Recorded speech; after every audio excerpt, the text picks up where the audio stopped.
Good, glorious morning. My name is Cindy Hackett. I'm a member of the Board of Trustees of the Tahoma Unitarian Universalist congregation. My pronouns are she and her. We welcome all who are joining us with a longing for community, the hope for peace, and those who are seeking justice.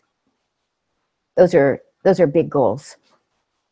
We are a diverse congregation, and we encourage each one who comes through our doors or who greets us via Zoom to find their own truth and belief.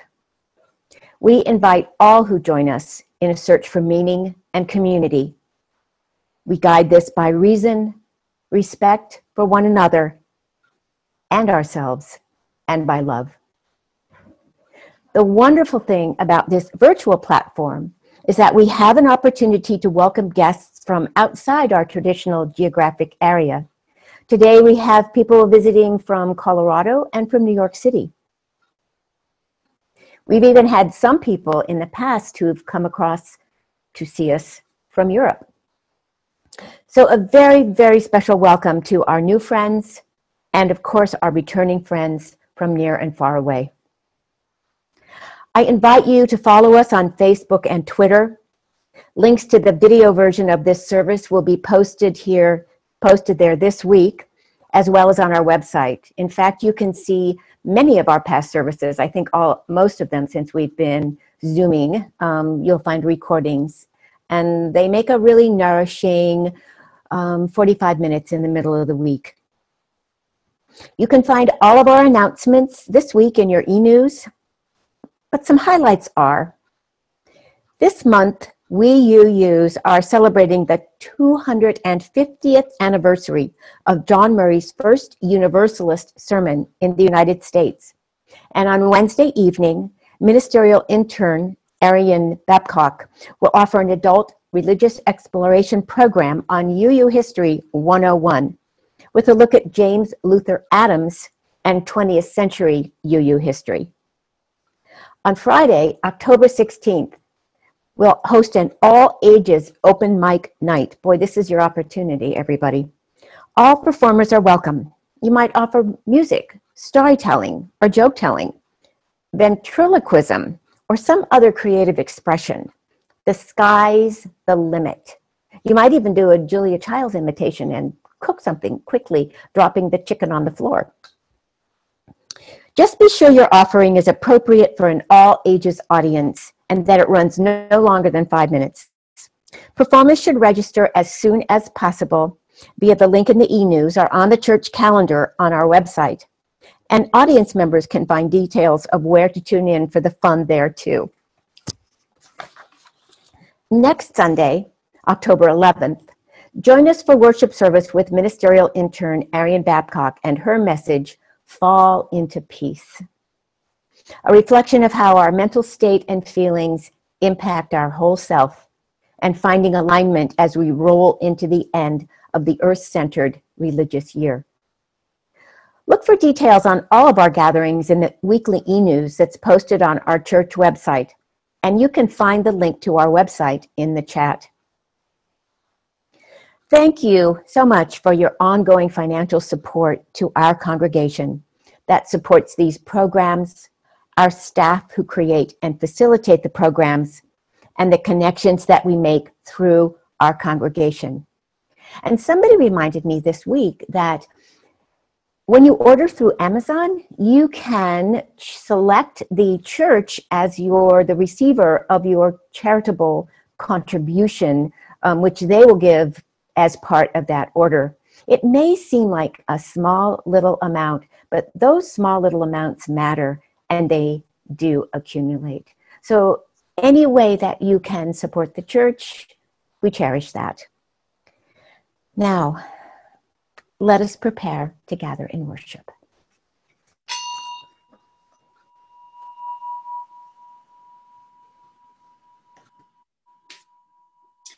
Good morning, everyone.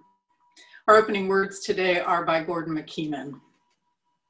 We are called to worship, not by words spoken, but by miracles recalled. A baby's first cry the petal on a rose, the templed hills, the restless tides of the seas, human love, human hope.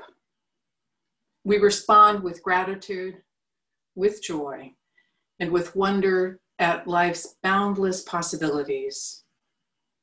We are called to worship this day. It is good to be together.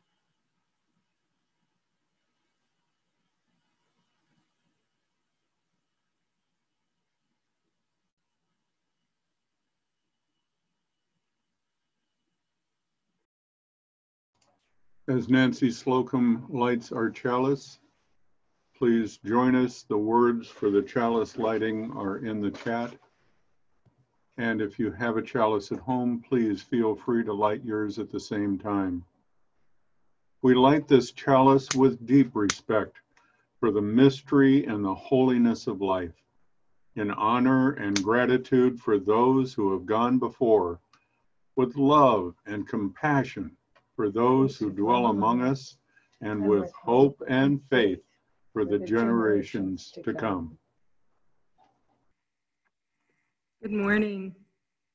My name's Nancy Slocum. I am the Director of Religious Exploration here at Tahoma Unitarian Universalist Congregation.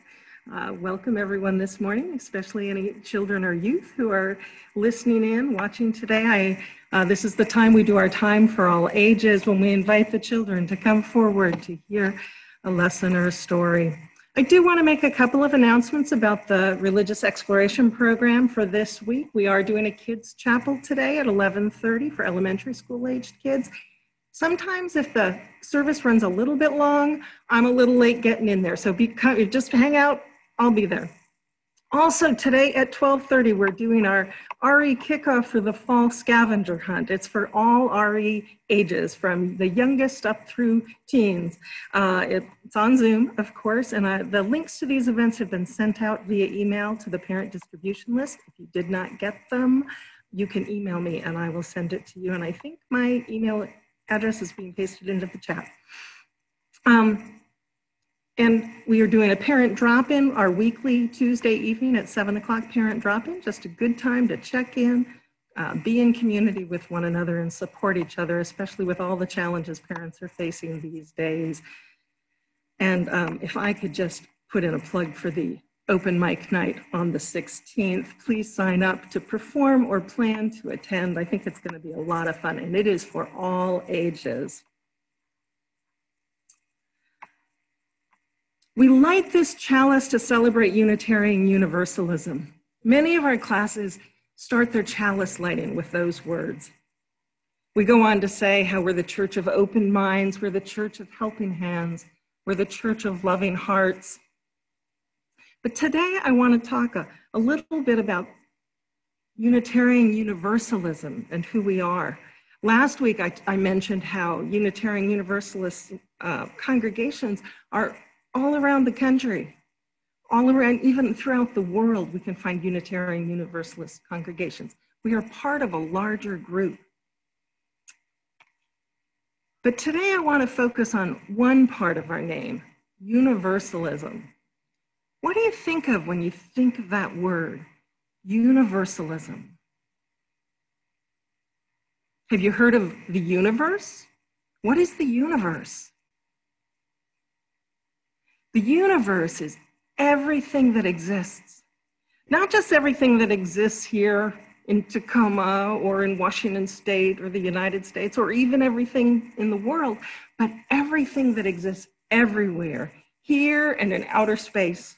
The tiniest little one-celled organism or critter here on Earth to all the planets and stars, the ones we see and the ones that are too far away for us to see, even with the most powerful telescopes. I think we don't even know everything that exists. But when we talk about the universe, we are talking about everything, all existence. So, Tahoma Unitarian Universalist Congregation, why do we have the whole universe as part of our name? Well, the term universal can also mean something that affects everyone. Makes sense, right? The universe is everything. And universal means affecting everything and everyone. So what does that mean for us? What is it that we do, or what is it we think about as Unitarian Universalists that affect everyone? Let me ask you a question. Have you ever had someone do something mean to you? How did that make you feel? Did you feel hurt? Maybe angry? Maybe sad? Maybe a whole bunch of emotions. And how did it make you feel about that other person? Were you angry with them? Did you maybe not want to be with them anymore? Did you maybe even feel or say, I hate them? Do you even sometimes wish something bad would happen to them? I'll be honest, I've felt that way. When somebody does something to me that is mean, I don't want to be around them. And yes, I have sometimes been known to say, I hate them.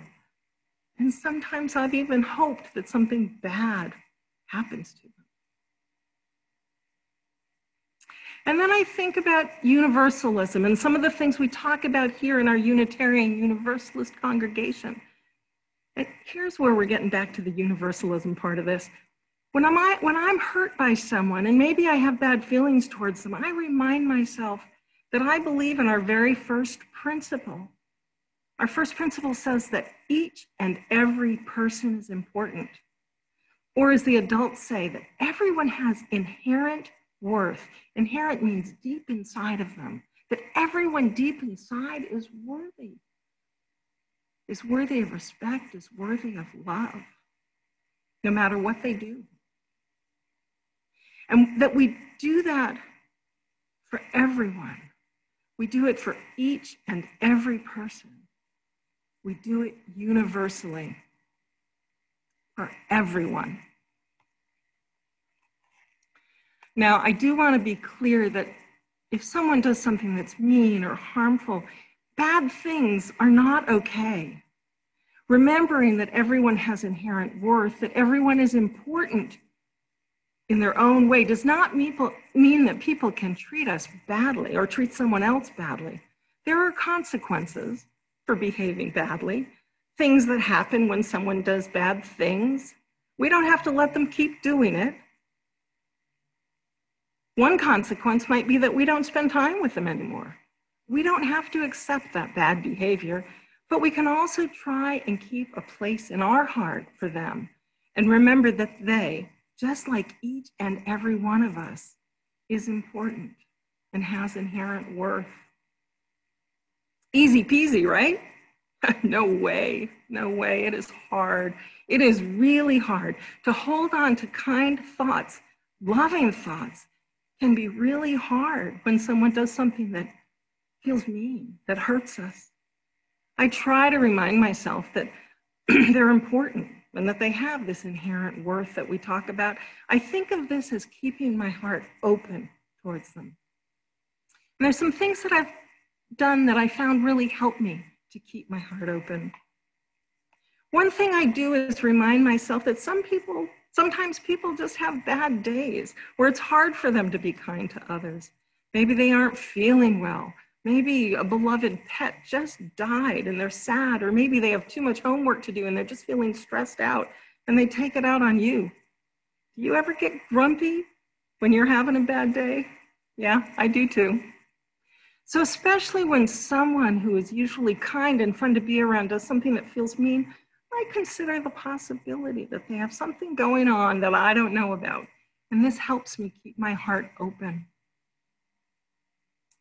Another thing that I have learned over the years is that the bad things people do are often just one part of who they are.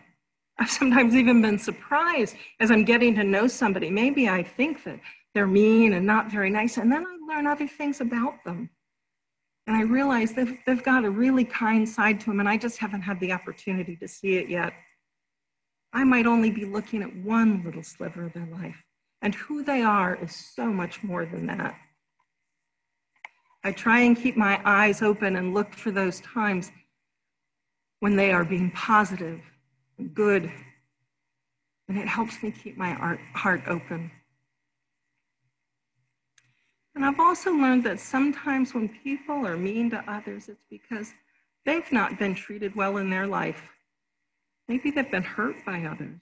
Maybe no one ever showed them to love, and they've never learned how to be loving towards others. Maybe they're feeling sad and scared and lonely, and they are hurting, and the only way they know to get someone to pay attention to them is to hurt others. Again, it doesn't make it okay for them to hurt others, but it does help me to understand a little bit better, and this helps me keep my heart open. It's not always keeping my heart open. It's not always easy doing it universally for everyone, but I try. And I've found that the more I do it, the more open my heart is, and the better it feels. Because when my heart is open, it fills with love and not hate. And I find that's a much more comfortable way to be in this world.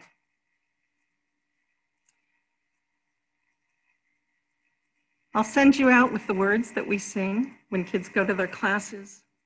We hold you in our love as you go, as you go. May your hearts be at peace as you go. To nurture the spark of your precious life, we hold you in our love as you go. Well.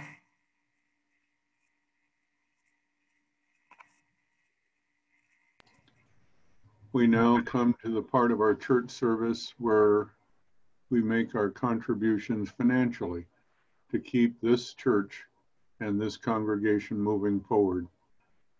Yes, we're going through difficult times, but as Cindy Hackett mentioned in the beginning, there are so many ways that you can continue in large ways and small ways to support this congregation, the staff, the building that still needs to be maintained, and so much more.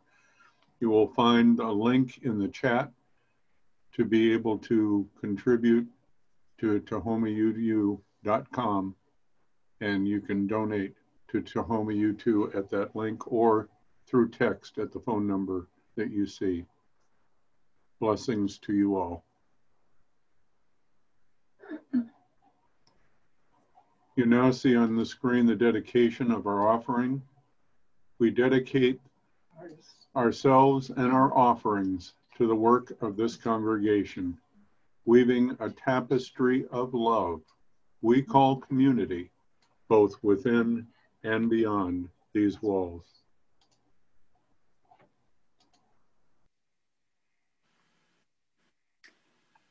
I invite you now into a few moments of quiet, time for contemplation or prayer, meditation, or simply enjoying the stillness.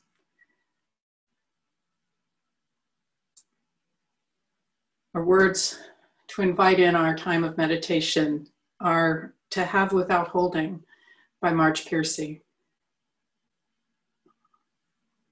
Learning to love differently is hard. Love with the hands wide open, love with the doors banging on their hinges, the cupboard unlocked, the wind roaring and whimpering in the rooms, rustling the sheets, snapping the blinds that thwack like rubber bands in an open palm. It hurts to love wide open, stretching the muscles that feel as if they are made of wet plaster, then of blunt knives, then of sharp knives. It hurts to thwart the reflexes of grab, of clutch, to love and let go again and again. It pesters to remember the lover who is not in the bed, to hold back what is owed to the work that gutters like a candle in a cave without air. To love consciously, conscientiously, concretely, constructively. I can't do it, you say. It's killing me. But you thrive. You glow on the street like a neon raspberry. You float and sail, a helium balloon, bright bachelor's button blue and bobbing on the cold and hot winds of our breath, as we make and unmake, in passionate diastole and systole, the rhythm of our unbounded bonding, to have and not to hold, to love, with minimized malice, hunger, and anger, moment by moment, balanced. Let us pause for a few moments in stillness.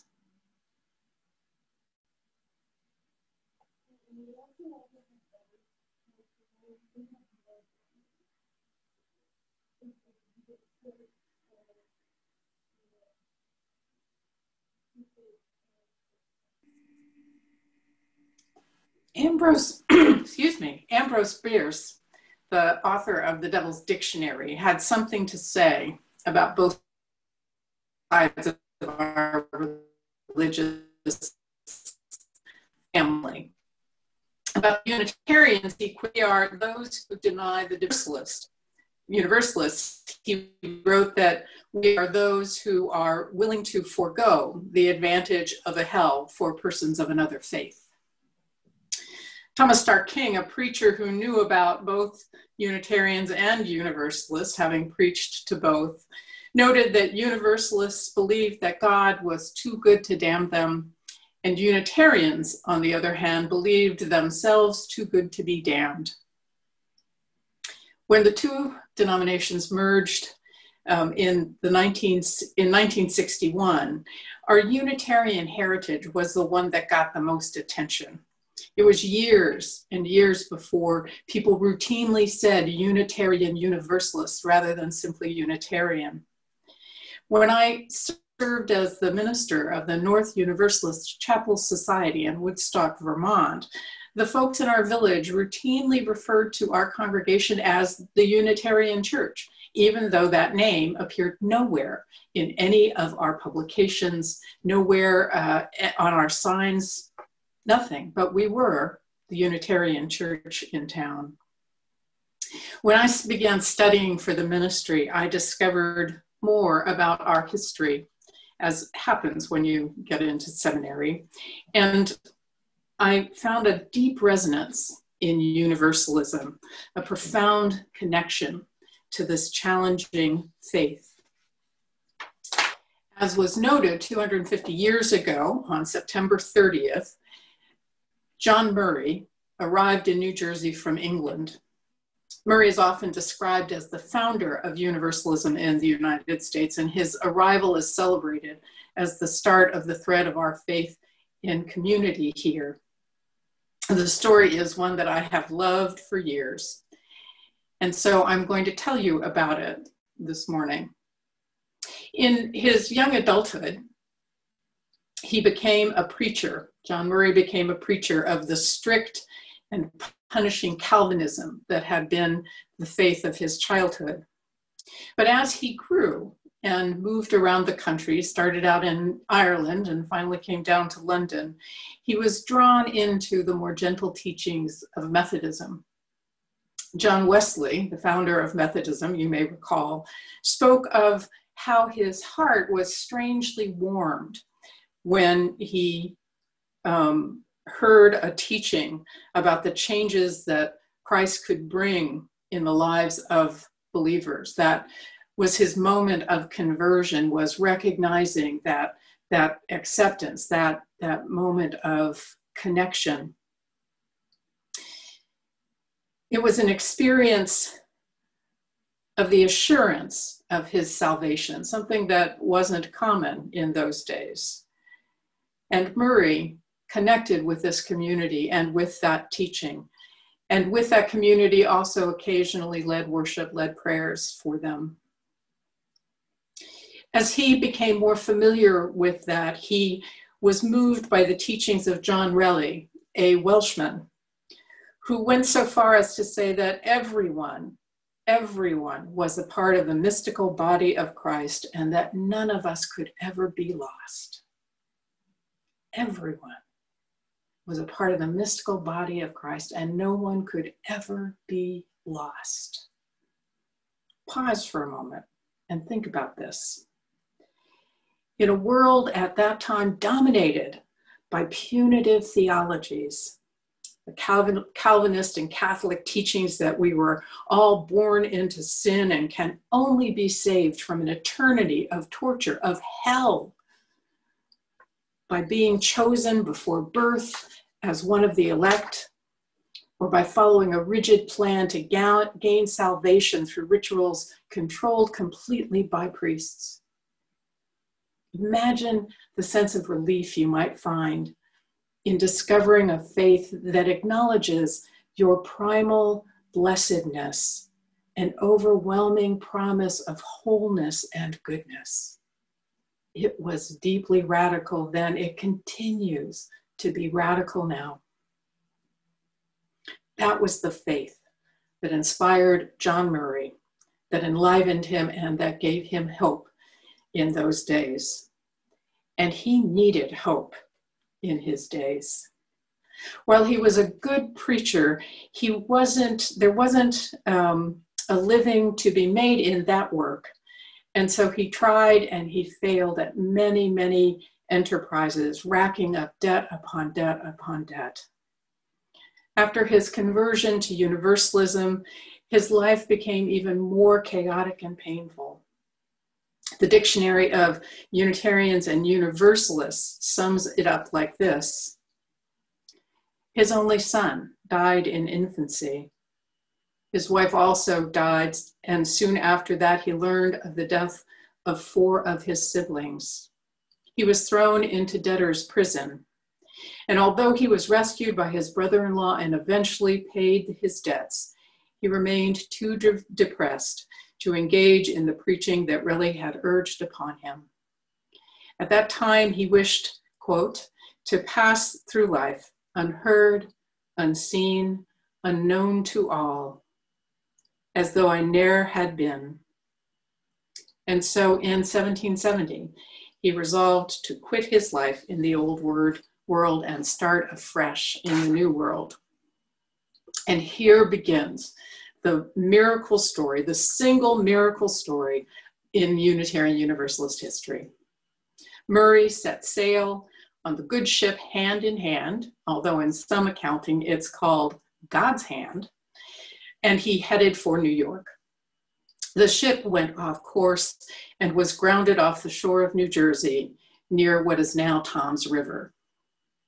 Now, you may not know that part of the country was settled largely by free thinkers and religious rebels, including some Universalists.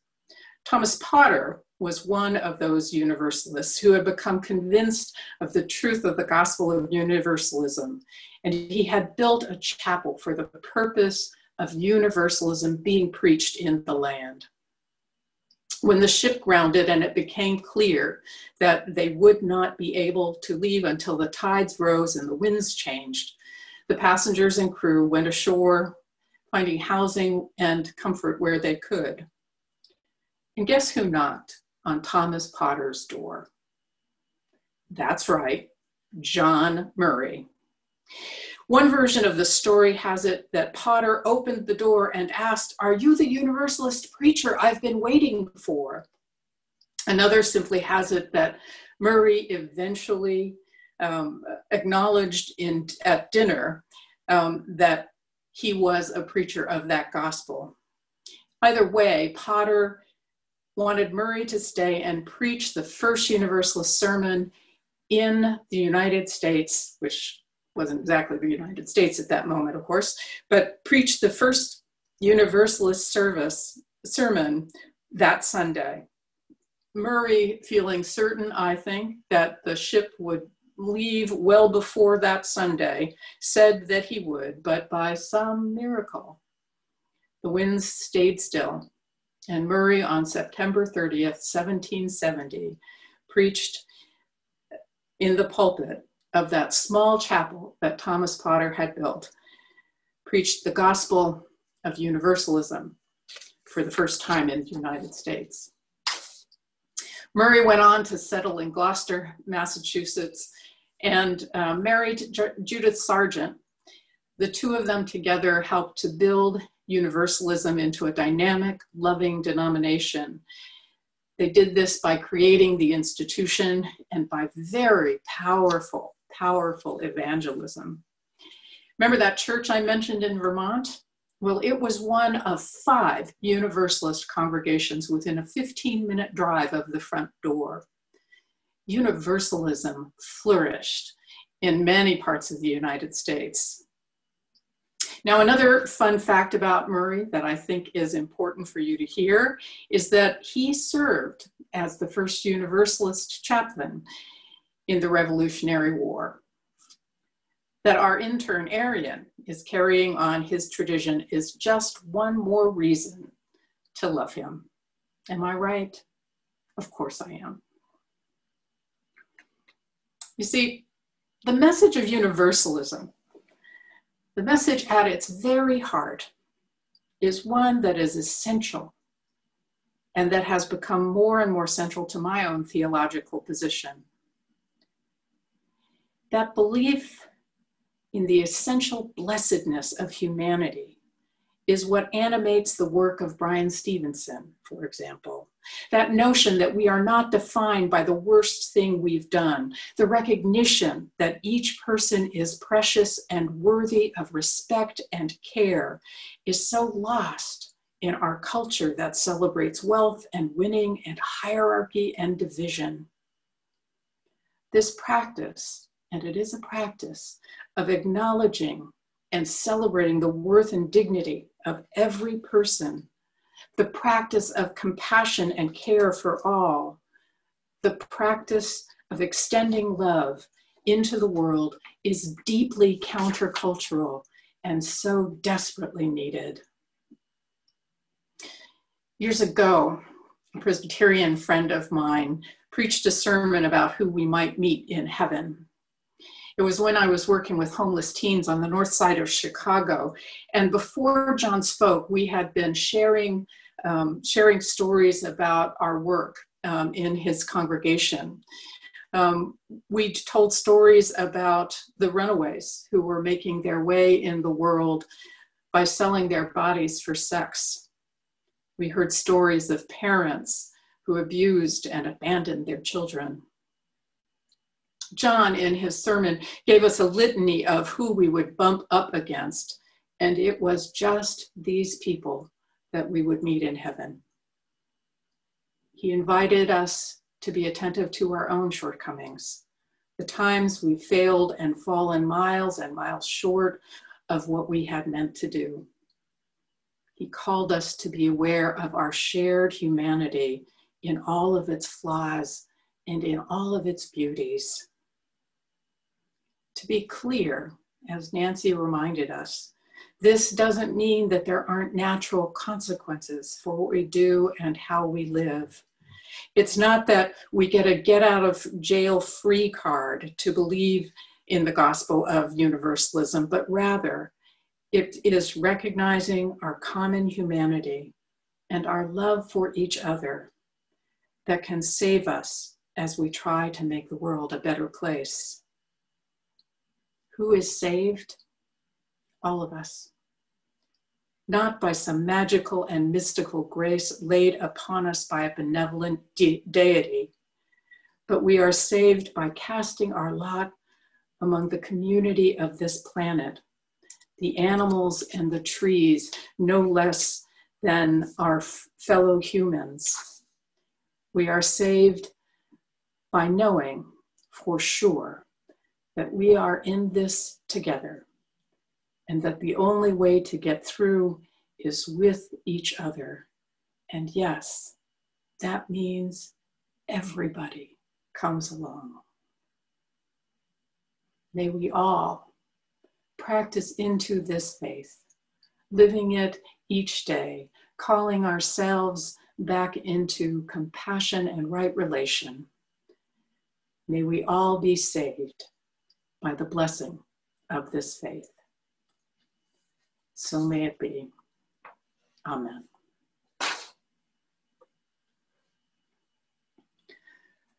I invite you now to pause. If there's been something in our service today, something in the words or the stillness or the music, please set an intention for how you will carry that from here out into the world. Let us pause in stillness together.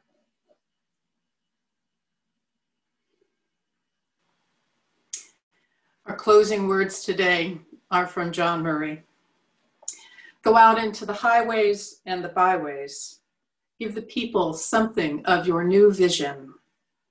You may possess but a small light, but uncover it. Let it shine. Use it in order to bring more light and understanding to the minds and the hearts of men and women. Give them not hell, but hope and courage. Preach the kindness and everlasting love of God.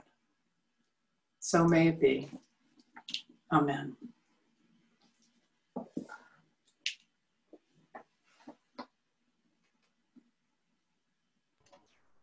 As our service draws to a close and Nancy Slocum extinguishes our chalice, may you have the opportunity to extinguish your chalices at home as we bring this service to a close. The words are in the chat. We extinguish this flame, but not the light of truth, the warmth of community, or the fire of commitment. These we carry in our hearts until we are together again.